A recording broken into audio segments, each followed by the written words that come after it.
I'm Carmen Cannon, and I'm here with CDSS, Community Development Sustainable Solutions. And today we have Mr. Barry Malloy with us. And how are you doing, Barry? Doing great, Coleman. Thanks so much for having me. Very good, very good. So we're here with Black History Month, and we knew you were doing some great things here in the city, and we thought we'd interview you. Okay. So, starting out, I hear you are a minister in our community. Yes, I am. I am associate minister at Mount Sinai Missionary Baptist Church.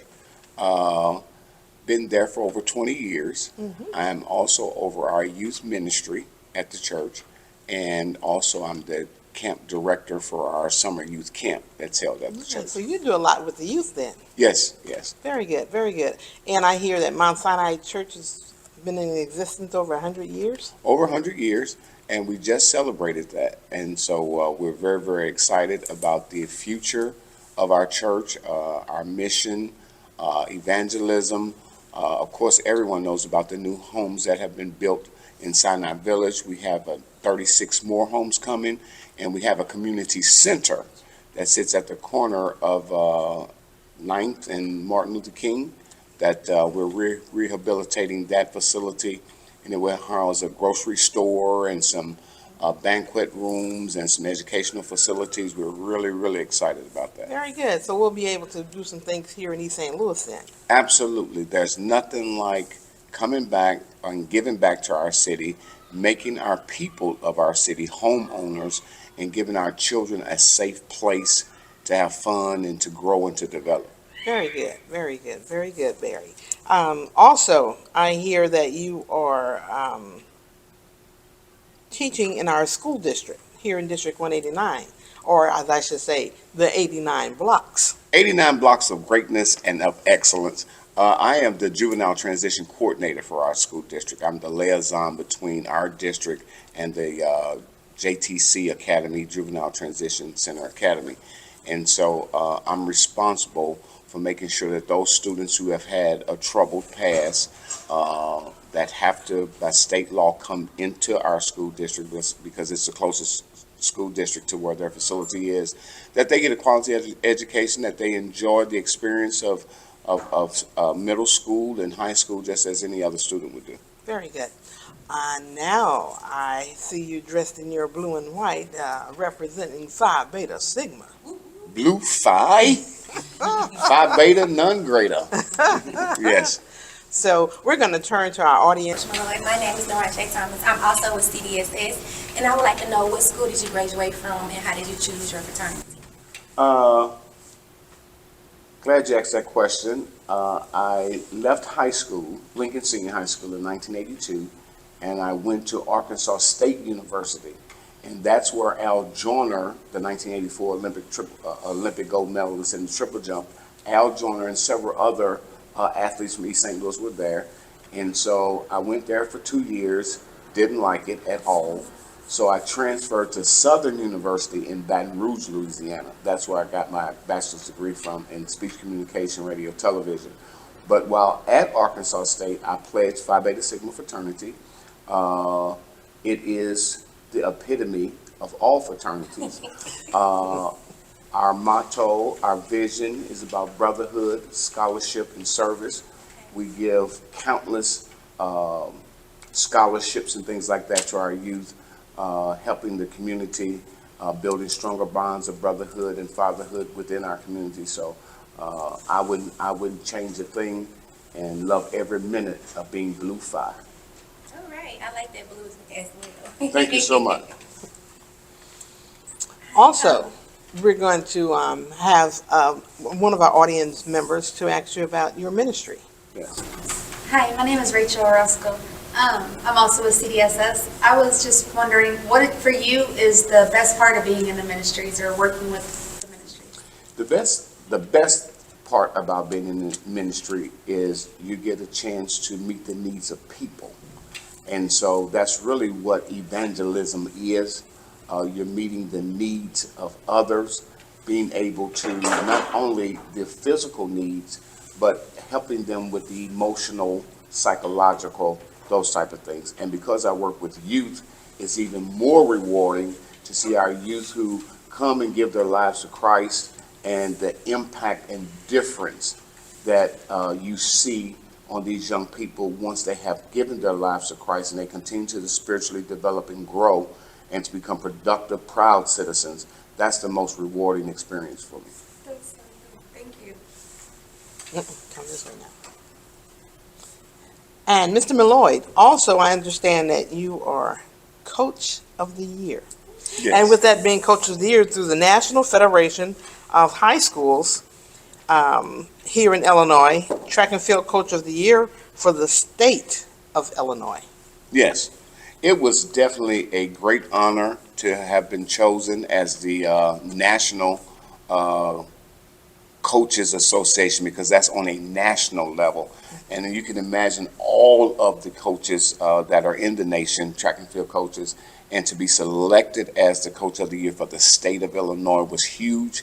And then the Illinois Track and Field Coaches Association also voted me as Coach of the Year for IHSA Class 2A State Championship team. So it was just an honor. But I'll tell you, Carmen, I received the honor, but it's really the athletes and my coaching staff who puts in the work. And I would never be where I am without my coaching staff. Very good. And so I give them all the credit. So when I accept any award, I accept it as well on their behalf, as well as my athletes. Well, congratulations from CDSS. Thank you. And you continue to work with those students. We're going to turn to our audience now. Hello, Coach Malloy. My name is Jessica Robinson, one of your fellow students. Yes, Jessica. St. Louis Senior High School. Well, I just wanted to know, with the love that you have for the sport, how soon after your experience on the field did you decide you wanted to coach? Well, believe it or not, Jessica, I never wanted to coach. I could never imagine a day in my life or remember a day when I said, I want to be a track coach. But what happened was in 2000, I had returned home, but in 2000, they asked me, would I become the head boys track coach at Lincoln Middle School? Yes, sir. So I'm like, what? But because I saw a need, I knew that I could help. But make a long story short, that was the start of it all. We won 7 state championships over at Lincoln, put us back on the map. Go Tigers. So I have to say now that it was God directing my footpaths. Because again, I never thought I would be a coach. But now that I have embraced the calling of coaching, that and see the rewards, the benefits, and it's not just about the athletic. It's about getting these young people to the next level, getting them in school, trade school, military, getting them exposed to a whole nother world of responsibility in life.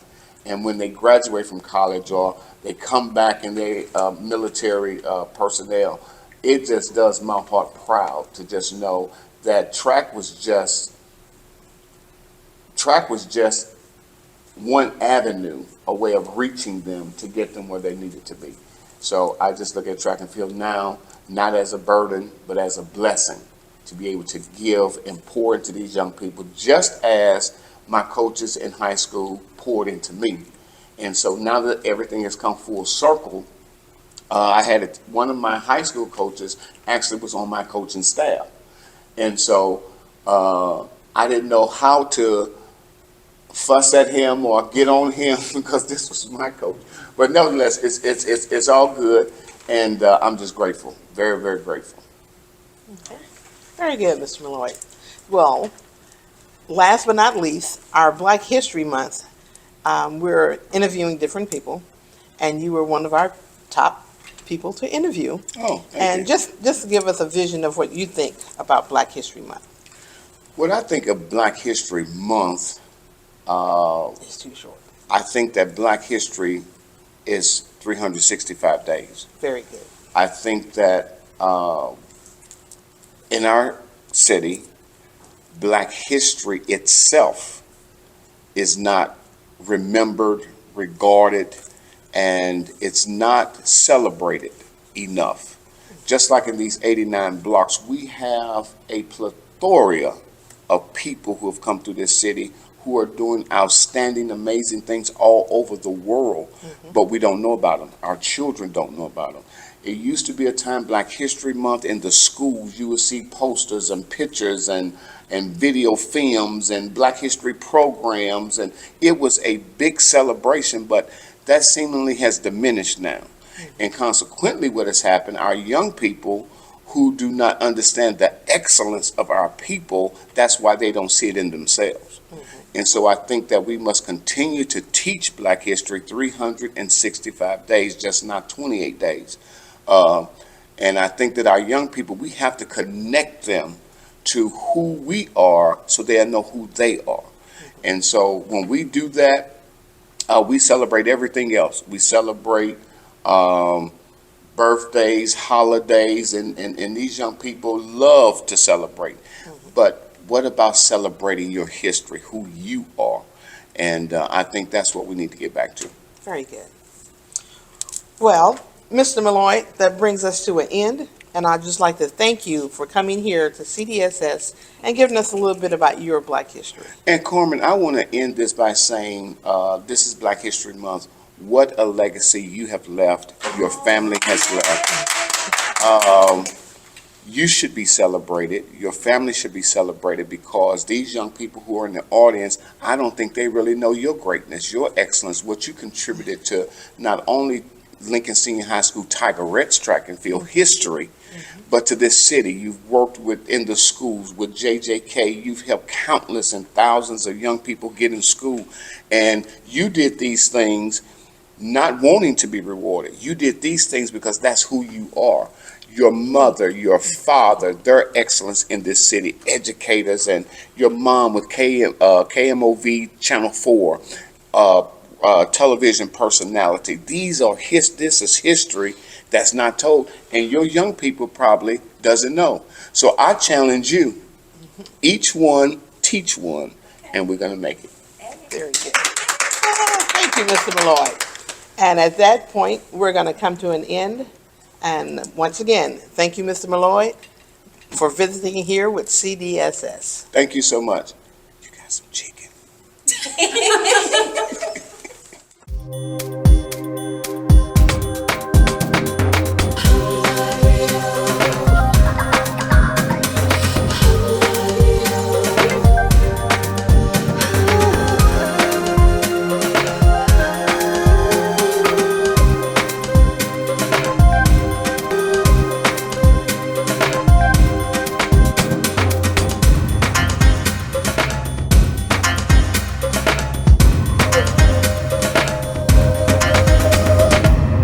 Well, we're here with CDSS, and we just thought we would stop in with Black History Month being here and just do a little interview with you. Thank you. You guys are welcome anytime. Okay. I see you have a lot here in your store, and I know that you help out with the students in the high school here. My son was one of your students that you helped out to go off to college. He finally graduated. Yes. But just wanted to ask you about, what do you think about Black history? Black history is very important to us because it identifies where we come from. We're still making first. Okay. And even in our families, we're first to graduate, some from high school, some college, Okay. and some even to open our own business. I was the first to open my own business out of my family. Okay. So we're still making first, even in corporate America. Very good. We're Very making good. first. Very good. But it begins with some place it begins. So Okay. it begins Now, with us. I know when you started out, you were selling out the trunk of the car, pulling down, had them on the sidewalks, and it has paid off. Yes, hard work pays off. And I knew that one day I had a vision. I had a vision that this will come to full fruition. And it has, with the support of the community. Okay. Because I can't do it without you guys supporting me. Very good. Thank you. Okay. Well, we have Mr. Maxwell, and we're just going to take a look around the store and see some of the things you have. And maybe someone may see something on this show and come on out and support you. And I really appreciate it. We're here from 11 a.m. to 4 p.m. Monday through Saturday. Okay. Our phone number is 618-271-4649. 4066. All right. Thank you, Mr. Thank Maxwell. you. Appreciate it. See how quick that was? That store. Right now downtown. The Lewis supposed to be right here. Yes, sir. We're here. This family told me they said sorry. Thank you. I'm paying my business. And I really love this jacket. So you found it, huh? Amen. I hear you, Doc. Do your thing. It's right here. Yeah, this And is this the place to be. Please. That's nice. Yeah, I like this. That purple is nice too.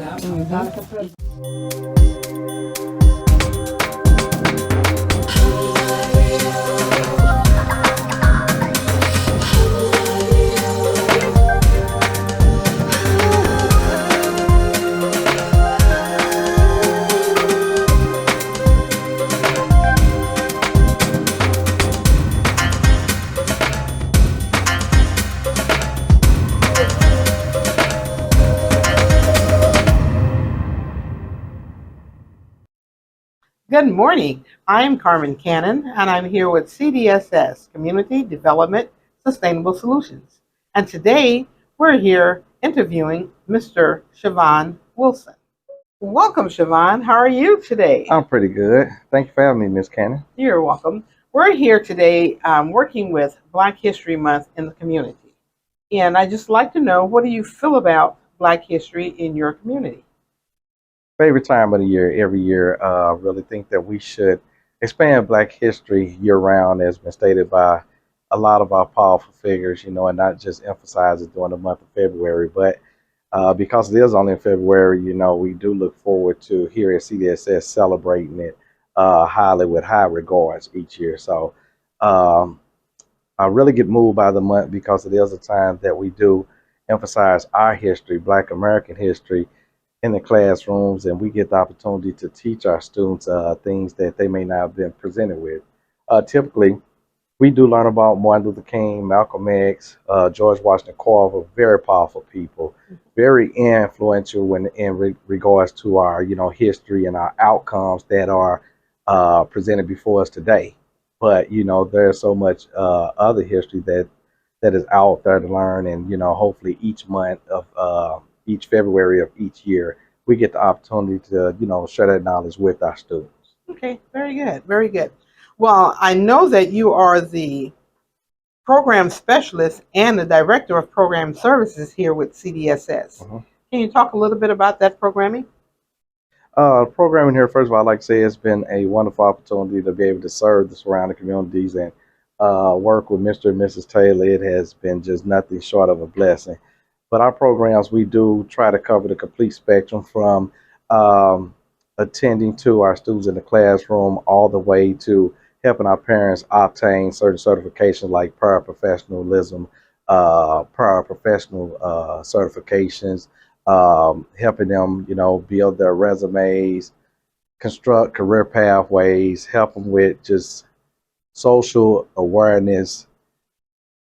Our programs are very diverse, and here we try to make sure that there's nothing that we miss or nothing that we can't accommodate our students and parents with. Okay, very good. Now, I know we worked together when we worked with was projecting Yes, with the Intel Computer Clubhouse. Yes, ma'am. And I really enjoyed working with you, and you asked me to come over and help out a little bit. And so I have enjoyed working here at CDSS. But you also do a lot of things out in the community with the kids and the people, and you have something called it's something night. I'm not sure the beginning of it, but it's something dealing with, we're out in Lincoln Park. National Light Out. National Light Out, that's Okay. it. Tell us a little bit about that. Okay, well, I want to go back a little bit. Yes, we did work together, and we're going to continue to work together because every Batman needs his Robin. It was great then, it's still great now, but National Night Out is a night that particular cities across the country celebrate a night of nonviolence. Here in East St. Louis, we identify some of our most troubled neighborhoods by working with local law officials. They help us identify those areas. We go into those areas and canvass those areas, begin to build relationships with some of our citizens that may house or just frequent that area. And we talk to them about promoting nonviolence, how to make them better people, how to construct futures and just be more productive. Now, with National Night Out, over the last couple of years, we did house it at East St. Louis, Lincoln Park. Wonderful event, wonderful. Once again, work with law officials, the local school districts, other community centers, local activists, politicians, some judges. It's wonderful. When you come out, it is a citywide effort. We speak about the changes that we're about to make, some of the changes that have been made. We issue school supplies, household supplies, personal toiletries. They get the opportunity to speak and learn some of the, how can I say it, the day-to-day interactions inside of City Hall as well as the school district. They learn other historical facts and build relationships, learn historical facts about their city, excuse me, and get a chance to build a relationship with people from the city that they never even met sometimes. We've had the helicopter to land. They love it when the K9 unit comes out. The mayor's there. It's wonderful. Okay, very good, very good. So that means you guys need to come on out to celebrate us with us when we do that National Night Out. Now, I also see here that you have a program, or you're working with the Juneteenth. Tell us a little bit about the Juneteenth pageant coming up. Juneteenth pageant is one of our token events. It's like National Night Out. If we could dip it in gold and put it on the table, we would each year. But I would like to start off saying that we are here at CDSS. We do head the Illinois Juneteenth Committee. Mr. and Mrs. Taylor serve as the president and vice president, and I myself serve as the state director for the Juneteenth Committee. This is our third year that we have had the opportunity to host the state pageant where we get our local females ages 15 and 19 with a 3.0 average that is already involved in their communities to come out and showcase their talent, present themselves as the queens that they are. They get a chance to have a voice because it is about youth recognition. They are our future. We make sure that we have those connections through our entire state over the last couple of years. We've had support and participation from Peoria, Kankakee, Fairview Heights, Swansea, East St. Louis, Colquitt Heights, Granite City. Speaking of Granite City, we most definitely want to thank them. Our reigning queen, Miss Kyla Gerhardt, she resides in Granite City, and as a high token of recognition, she was awarded her own day, which October 18th is now Granite City Kyla Gerhardt Day. Very So good, the very Juneteenth good. pageant is something that's awesome and is most definitely giving our young ladies a voice and a place in Juneteenth Black history. Okay, very good. If I could interject a little, we're working with the sororities, fraternities, and different organizations to come out and support. Bring some young ladies in that may want to be a Juneteenth queen. So if you want to come on out, you can contact us at your number. 618 857 2018. Okay? So just remember, bring those young ladies out. Let them get familiar with being a queen because they are queens. All right? And one other thing here I want to ask you about Black History, 28 days. I think we celebrate that 365 days a year, though. So, what do you feel about just bringing up Black History in 1 month? Again, well, I like to correct you. It is a leap year, so we get 29 this day. We Oh, get okay. 29. I do agree with you. It should be recognized, respected, taught, present in the households as well as the classrooms 365 days per year. It needs to start at home. We have to build that foundation. We have to open those books. We have to make that first connection to the internet Okay. to teach our youth the foundation of where we are standing at now. Okay. If we don't know where we come from, we don't know where we're going. And there's a lot of times we walk around and we celebrate days out of school. Uh, we celebrate just certain events and we don't know the history. We don't know the education behind it. So yes, it is a time that we do take, that we should, we supposed to, we need to take out and educate our children, our youth, our students, and make sure for that 29 days they learn something different every day. And every day we test them and we quiz them to make sure that they've obtained what is being taught on a day-to-day basis. Very good. Well, folks, we're coming to an end, and I would just like to thank Mr. Wilson for being with us here at CDSS. And remember, Black History Month is more than just 28 days. It's 365 days a year. Thank you.